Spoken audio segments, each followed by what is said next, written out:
In this video, I'm going to show you how you can easily remove Instagram account from Facebook.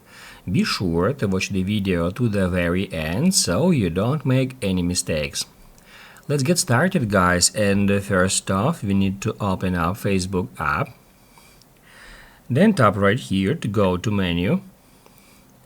After that, hit that gear to go to settings and privacy, and then move on to the Meta Account Center.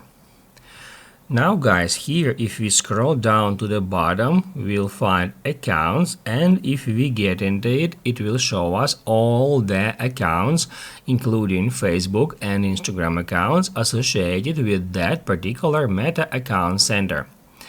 And here, if we wanna delete our Instagram account from Meta Account Center, we can hit right here at remove, and then remove account at the very top. We can delete our Instagram account from this account center, and then it won't show up here anymore, but we'll still be able to use that account just separately from the account center. Keep in mind, I'm gonna say it one more time. By hitting at remove, we do not remove the account itself, we just remove it from here, from Meta Account Center. Basically, guys, that's it. So if this video was helpful for you, don't forget to hit the like button.